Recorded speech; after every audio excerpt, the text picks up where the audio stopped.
ፕሮቴስታንቱ ያው በአብዛኛው ፕሮቴስታንት ስለሆነ በውጭ ዓለም ምናምን ያው እሱ አለ። ፕሮቴስታንት ሁሌም ይነሳል። ካቶሊክም ካቶሊክ ነው። ያው ብዙዎቹ አሉ። ኮፕቲክ ራሱ ኢስተርን ኦርቶዶክስ እንዳለ ሆኖ በኦሪየንታል ኮፕቲክ ራሱ አሁን ኮፕቲኮች በየቦታው ስላሉ ኦሪየንታል ኦርቶዶክስ ሲባል ያው የሚመጣለትም ሰው ኮፕቲክ ነው እና በጣም ይሰራሉ እነሱ። በውጭ ዓለምም ከግብፅ ውጭም በጣም ይሰራሉ ኮፕቲኮች፣ በጣም የሚሰሩት እዚህ በአሜሪካን ሀገር በአውስትራሊያ ምናምን ብቻ ብዙ እንደሚሰሩ እሰማለሁ እና በዛ ምክንያት ይታወቃሉ በጣም እና በቃ የኢትዮጵያ ቤተክርስቲያን የሆነ በቃ በሆነ ሚስ እሷ ብትታወቅ ምናምን አልነበር እና በቃ ይሄኛው ሀሳብ በጣም ደስ ያለኝ ክርስቶስን የሚገርም ነበረ እና የእግዚአብሔር ጣት ያለበት ነው ብዬ አስባለሁ። እና ውይይቱ ላይ ከተነሱ ነገሮች አንጻር ምናምን ይልማ ይመጣሉ እስከሚመጡ ድረስ ብለን ነው። እስቲ የውይይቱ ላይ ምናምን የተነሱ እሳቸው እስኪጀምሩ እኔ ተወሰነ ልዘምር። የሰውን ጆሮ እናበላሸው ትንሽ፣ ከዛ በኋላ እንፈውሰው። ካባረርካቸው በኋላ ብቻቸውን ልታስቀምጣቸው ነው እንዴ? ዘማሪ ነው። እስቲ እንዴት ነው ውይይቱን? ሁላችሁንም ሰላም ብያለሁ። መጀመሪያ ሰላም ሳልኑ ዝም ብዬ ደቅ ያልኩትና ሁላችሁንም ሰላም ብያለሁ። ላይ መታችሁ ያላችሁ ውድ ክርስቲያኖች እንግዲህ እንኳን አደረሳችሁ። ሆሳዕና ነው ነገ። ደስ የሚል በዓል ነው። አሁን ያልከው ነገር ባይ ዘ ዌይ ኢት ሜክ ሴንስ። ይሄ የእግዚአብሔር እጅ ያለበት የሚለው ነገር 10 ደቂቃ በማይሞላ ቪዲዮ ላይክ ቫይራል የወጣበት ሊትራሊ ማለት ነው። እኔ አሁን ኦልሞስት 10 አካባቢ የተለያዩ ዩቲዩብ ፔጆች፣ ትላልቅ ዩቲዩብ ፔጆች ኦልሞስት ለቀውስ በአንድ ቀን ውስጥ 100 ምናምን ሺህ ቪው አግኝቷል። ላይክ ቪዲዮ ብቻ ማለት ነው። እና ይሄ እንዳልከው ላይክ የሚያሳየው ለምሳሌ አሁን ያው አፖሎጄቲክሱ ላይም እንደምታውቀው ኢንተርናሽናል በሆነች ላይክ በዓለም አቀፍ ደረጃ አፖሎጄቲክስ ስራውን ብትመለከት አለ አይደል፣ ኦሪየንታል ቤተክርስቲያን ለምሳሌ በዚህ ደረጃ የሚወክላት እንዲህ የምትለው ግለሰብ የለም። በግለሰብ ደረጃ ያኔ ትዝ የሚል ከሆነ እንትና አገን ምናምን ነገር አገን አልኩ ማን ነው ያ ሰብ ዲያቆን ማን ነበር ስሙን አምጣልኝ። ሳምሸሙሌ የተጋበዘው ዳንኤል።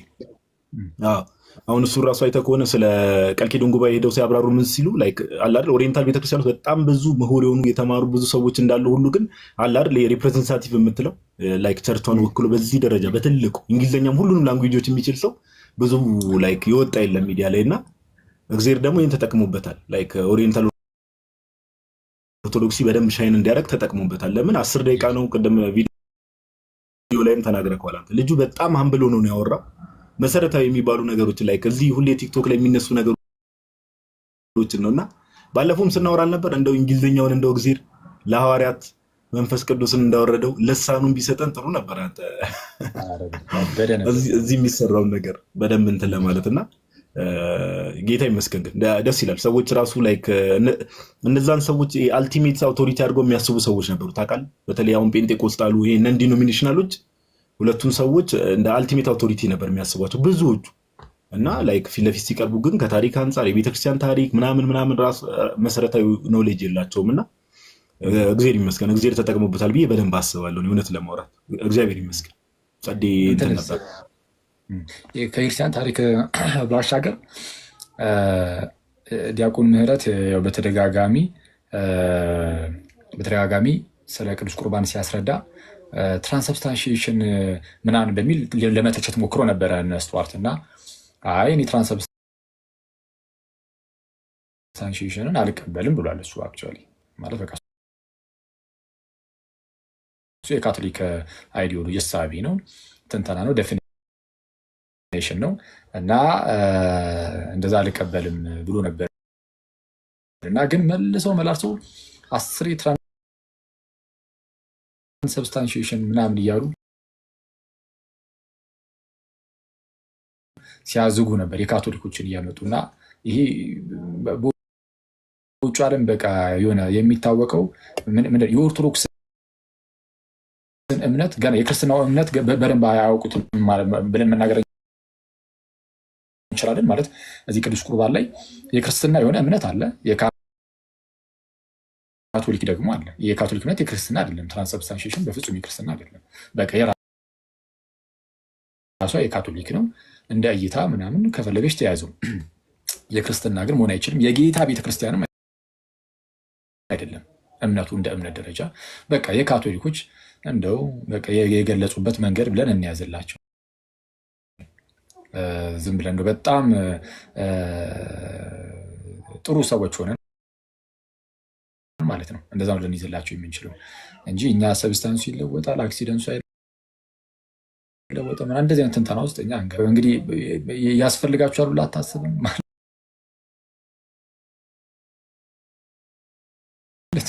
ገና አልደረሱበትም መሰለኝ። የክርስትና ታሪክ ብቻ ሳይሆን አሁን ላይ ራሱ ያለውን የኦርቶዶክስን ትምህርት አያውቁትም። እኛ ሀገር ብቻ ሳይሆን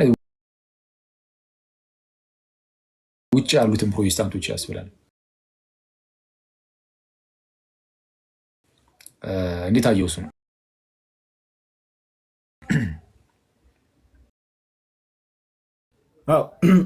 ሜክ ሴንስ ባይ ዘ ዌይ። ለምንድን ነው ላይክ ኦርቶዶክስም ሲባል እንደምታውቋቂ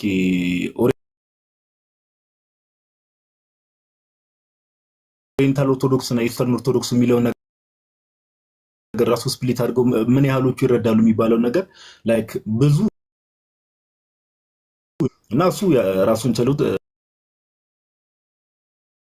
ላይክ ራሱን ችሎ ተጽዕኖ አለው። ግን ኦርቶዶክስም ሲባል ላይክ ብዙ ሰው ሲም የሚያደርገው ላይክ ጭንቅላታቸው ላይ የሚመጣው ያው እንደምታውቋቂ ኢስተርን ኦርቶዶክሶች ናቸው። ላይክ አሁን ኦሪየንታል ኦርቶዶክሲ ላይ ላይክ ዲቴል ጠለቅ ያለውን ስነ መለኮት ለምሳሌ ሳምሸሙን አይደለ በተወሰነ መልኩ እንኳን አይደል እዚህ መስመር ላይ ረጅም ዓመት የቆየ ነው ተብሎ የሚታሰብ ነው አይደል? ኦሪየንታል ኦርቶዶክሶች ያኔ ግን ቀደም እንዳልከው ሰብዲያከን ዳንኤል ገብተው ሲያስረዱ አፉን ከፍቶ ነው ሲሰማ የነበረው። እንደዚህ አይነት እምነትም አለ እንዴ ስላለብን ክሬዲት መስጠት አለብን። ኮፕቲክ ቤተክርስቲያን እዚህ ነገር ላይ በጣም ጥሩ ስራ እየሰራች ነው። ላንጉዌጅ ላይ ምንም ላይ በየሀገሩ እየተስፋፋችና ያው እንግዲህ አሁን አሜሪካ ላይም ሆነ ዩሮፕም ላይ ቀጣዩ ትውልድ አለበትና ቀደም ያልኩ ለዛ ነው። አንዳንዴ ወንድር ታደርጋለህ በቃ። ግን እግዚአብሔር ደግሞ የራሱ ታይሚንግ አለው። ያው በሰው ሐሳብና በሰው ጊዜ አይደለም እግዚአብሔር የሚሰራው። ቤተክርስቲያንን የሚወዱ ሰዎች የትም ሀገር ሆኑ ምንም አይነት ቋንቋ ተናጋሪ ሆኑ ቸርችን ከወደዷት እግዚአብሔር ደግሞ ይጠቀምባቸዋል ብለን እናምናለን። እስቲ እንግዲህ እናያለን። እድሜ ይስጠንና ትላለህ ወይ ደግሞ አንደኛችንን ከኢስተርን ጋር አንድ ከሆነ በኋላ በደንብ ወንጌሉን አብረን እንሰራለን ትላለህ።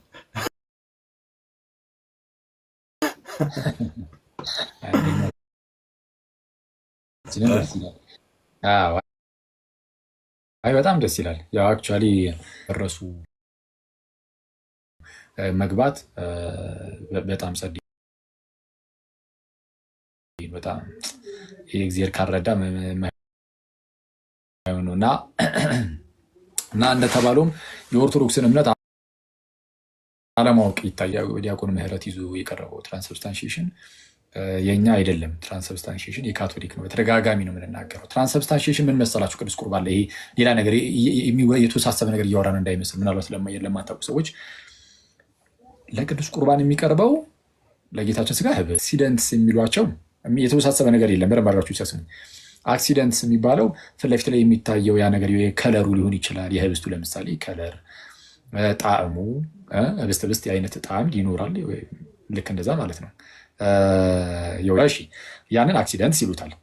ከዛን እንደዚህ አይነት ይሄ ጣዕም ከለር ምናምን ነገር ያለው ያ ህብስትና ወይን ደግሞ ሰብስተንሱ ምንነቱ ላይ ህብስትና ወይን ማለት ነው። በምንነት ደረጃ ደግሞ በቃ ይሄ ህብስት ነው ይህ ወይን ነው ተለው የለ ይሄ የምንነት ደረጃ ባህሪው እንለዋለን። እንደዛ ነገር ሰብስተንሱ ማለት ነው። እሱን ሰብስታንስ ይሉታል። ከዛ ምን ይላሉ? የቅዱስ ቁርባን ስርዓት ላይ የጌታ ስጋና ደም የሚሆነው ወይም የሚለወጠው ሰብስታንሱ ነው። ሰብስታንሱ ፊሎዞፊካል በሆነ መልኩ የሚገልጹትና ሰብስታንሱ ይለወጥና የህብስትና የወይን ሰብስተንስ መሆኑ ይቀራል። በቃ ከዛ በኋላ አይደለም ጭራሽ ይቀርና የጌታ ስጋና ደም በሰብስተንስ ደረጃ እንደዛ ይሆናል። እና ለዛ ነው ትራንስ ሰብስታንሺዬሽን የሚሉት። ሰብስታንሱ ነው የሚለወጠው የሚቀየረው፣ ትራንስ ሰብስታንሺዬሽን የሚሉት ለዛ ነው። እና አክሲደንቱ ግን እንደዛው እንዳለ ይሆናል ምናምን የሚል ነገርን ያስቀምጣሉ። እኛ በዚህ መልኩ አሁን አንገልጽም። ቅዱስ ቁርባን ላይ ሁሌም ቢሆን መታወቅ ያለበት በኦርቶዶክስ ቤተክርስቲያን በእኛ ቤተክርስቲያን ውስጥ በምን መልኩ ነው ቅዱስ ህብስትና ወይን ነው። እኛ ጋርም በቃ ያለው ህብስትና ወይን ነው። እኛ በአይናችን በተለይ በኢትዮጵያ ቤተክርስቲያን አይታይም አይደል፣ ግልጥ አይደለም፣ ግን ህብስትና ወይን ነው። አናየውም፣ ግን ህብስትና ወይን ነው። እና ያ ህብስትና ወይን የጌታ ስጋና ደም የሚሆኑ በመንፈስ ቅዱስ አሰራር ነው። እንዴት የሚውለውን ግን አናውቅም። ሰብስታንሱ ተለውጦ አክሲደንሱ ተቀምጦ ምናምን የሚለውን አንጠቀምም። እኛ እንዴት እንደሆነ እግዚአብሔር ነው የሚያውቀው፣ እኛ አናውቅም። ግን ይሄ አንዳንድ የመንፈስ ቅዱስ አሰራሮችን ይሄ ምንድነው ስኮላስቲክ በሆነ መልኩ እንደዚህ የሆነ ይሄ በጣም እውቀትን አራቁ ሄዶ የመንፈስ ቅዱስን ስራ ሁሉ በእውቀት ለመግለጽ የሚሞከር ነገር አለ። እንደሱ አንችልም። በቃ የመንፈስ ቅዱስ ስራ ሲሆን ይሄ የመንፈስ ቅዱስ ስራ ነው። እኛ አናውቅም፣ እንዴት እንደሆነ አናውቅም። ግን ህብስትና ወይኑን የጌታ ስጋና ደም እንደሚሆን እናምናለን። ይህ የመንፈስ ቅዱስ ስራ ነው። እንዴት እንደሚከናወን አናውቅም። በቃ አለቀ። እና ምንድነው ከዚህ በፊትም ብያችሁ ነበረ፣ የቅዳሴ የትኛው ክፍል ላይ ነው ህብስትና ወይኑ የጌታ ስጋና ደም የሚሆነው? የትኛው ክፍል ላይ ነው? አንዳንድ ሰዎች ኤፒክሌሲስ ላይ እንደሚሆን ይናገራሉ። ኤፒክሌሲስ የሚባለው የቅዳሴ ክፍል የትኛው ነው? ሀበነ ብለን የምንጸልይበት ክፍል ላይ ማለት ነው። እና እዛ ክፍል ላይ መንፈስ ቅዱስ መጥቶ ህብስትና ወይኑን የጌታ ስጋና ደም ያደርገዋል። በቃ ያቺ ቦታ ያቺ ኢንስታንት ናት የሚሉ አንዳንድ ሰዎች አሁን አሉ። እሱ ባለማወቅ ነው ወይም ያገላለጽ ስህተት ነው የሚሆነው እንጂ ቅዱስ ቁርባን የትኛው ሰዓት ላይ ነው የጌታ ስጋና ደም የሚሆነው ምናምን የሚባል ነገር እኛ ጋር የለም። በቃ ሙሉ አናፎራው ሙሉ ቅዳሴው ምናምን የህብስትና ወይን የጌታ ስጋና ደም እንዲሆን ነው። አለቀ። በቃ እሱን እናውቃለን። ሙሉ ቅዳሴ ነው በቃ እኛ የምንቀበለው። እቺ ቦታ ናት ምናምን የሚባል ነገር በክርስትና የለም። እና ይህንን የካቶሊኮቹ አንዳንድ እንደዚህ አይነት እሳቤዎች አሏቸው። ለምሳሌ ምን ላይ ያልኳችሁ ሰብስታንሱ ይለወጣል አይለወጥም የሚለው ጉዳይ ላይ ማለት ነው። አሁን ለምሳሌ ሉተራኖችም የህብስትና ወይን የጌታ ስጋና ደም ይሆናሉ ብለው ያምናሉ። እንደውም ሉተር ይለወጣልም ይላል፣ ቃሉን ይጠቅማል። በዚህ ማለት የነዛን ሰብስታንሱ ይለወጣል የሚለውን አይነት አይደለም። ግን እሱ ያው አስቀድሞ ህብስትና ወይን ብቻ ነው። በኋላ ግን የጌታ ስጋና ደም በዛ በህብስቱ ለምሳሌ የጌታ ስጋ በዛ በህብስቱ ማለት ነው። እንዴት ነው ውስጥ እስር ላይ ምናምን በሚል አገላለጽ ማለት ነው። እዛ አብሮት ይሆናል ይላል የጌታን ስጋ። ስለዛ ልክ አማኙ ሉተራን ፕሮቴስታንቶች ናቸው። ሉተራኖች በእነሱ ልክ ህብስቱ ወደ ሰውየው አፍ ልክ ሲገባ እና አላምጦ ሲበላ ቀጥታ የጌታን ስጋ የስ በልቻለሁ ብሎ መናገር እስኪችል ድረስ እንደዚህ ብሎ ያምናሉ። ግን የካቶሊክን ያንን ትራንስብስታንሺዬሽን የሚባል ነገር ግን አይቀበልም። እና ሉተር ደግሞ ይተቸዋል። ምን ይለዋል? ለምን እኔ የአሪስቶቴሊያን ፊሎዞፊ ለምን እቀበላለሁ እንዴ? ቀለል አድርገን ለምሳሌ ይላል ተዋህዶ ላይ ቃል ስጋ ሲሆን ቃል ከስጋ ጋር ተዋህደ። ልክ ምንድነው እሳት ውስጥ ብረት ሲገባ እንደሚግለው ከዛ እሳትነትም ብረትነትም እንደሚኖረው የህብስትና ወይን ከቀረበ እንግዲህ የጌታ ስጋና ደምም በዛ መልኩ አብሮት እንደዛ ተጣምሮ እንደሌለ በምን እናውቃለን? ይሄ ነው እንደውም ለኖርማል ጭንቅላት ለመግለጽ ይሄን የሚሻሉ ምናምን ብሎ እሱን ለማስቀመጥ ይሞክራል። እና እንዲና መሰል የተለያዩ ቲዎሪዎች አሉ ቅዱስ ቁርባን ላይ። እኛ በምንም አንገልጽ።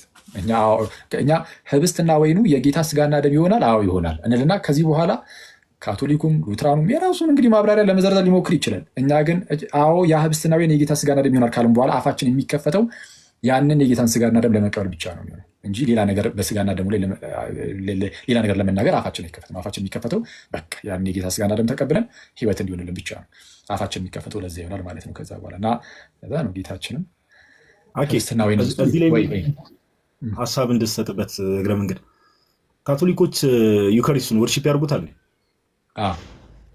ወርሺፕ ይገባል ወርሺፕ ይገባዋል ይላሉ። ቀጥታ ራሱ ምንድነው ስጋ የክርስቶስ ኢየሱስ ስጋው ደሙ ነፍሱ እና መለኮቱ እዛ ጋር ኤግዚስት ያደርጋሉ። ስለዛ ወርሺፕ ይገባዋል ብለው ያስቀምጣሉ።